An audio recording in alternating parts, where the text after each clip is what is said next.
Hello guys, ఈరోజు అయితే పెద్ద స్టంట్ అయితే జరిగిందనమాట. వీడియో లాస్ట్ వరకు చూడండి, అదేందో చెప్పేస్తాను. ఇక నేను కిరణం కాణిపాకం వెళ్దామనేసి రెడీ అయితే వెళ్తున్నాము. ఇక వెళ్ళే దారి మొత్తం చూసేకైతే చాలా అంటే చాలా బ్యూటిఫుల్ గా ఉంటది అనమాట. ఇంకా హైవే కింద బ్రిడ్జ్ పక్కన వాటర్ చాలా అయితే చాలా బాగుంటది అనమాట వ్యూ చూసేకి. వీళ్ళైతే మా ఫ్రెండ్ వాళ్ళు ఏరియాలో కోలాటం వేసేవాళ్ళు అనమాట. వీళ్ళు కాణిపాకంలో వేస్తున్నారంటే వాళ్ళ వెనకాల మేము కూడా వెళ్ళిపోతున్నాం అనమాట. ఇక ఆర్చ్ లోపల నుంచి నేరుగా కాణిపాకంలోకి అయితే ఎంటర్ అయిపోయాం అనమాట. చూడండి వాళ్ళు ఎలా వేస్తున్నారు.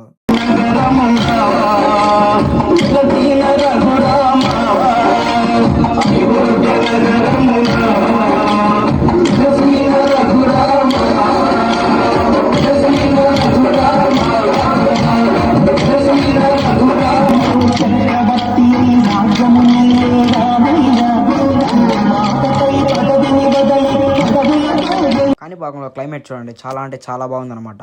స్టంట్ జరిగిందని చెప్పాను కదా, అదైతే చెప్పేస్తాను చూడండి. మా బండ్లో అయితే కాణిపాకంకి వచ్చాక పెట్రోల్ అయితే అయిపోయిందనమాట. ఇంకా మా అన్నకు కాల్ చేసి మా అన్న జనరేటర్ కోసం తెచ్చిన పెట్రోల్ అయితే మాకు ఇచ్చేసాడు. ఇంకా నేరుగా పెట్రోల్ పోసుకొని మళ్ళీ ఇంటికి అయితే బయలుదేరేసాం అనమాట. బాయ్ గాయ్స్, నెక్స్ట్ వీడియోలో కలుసుకుందాం.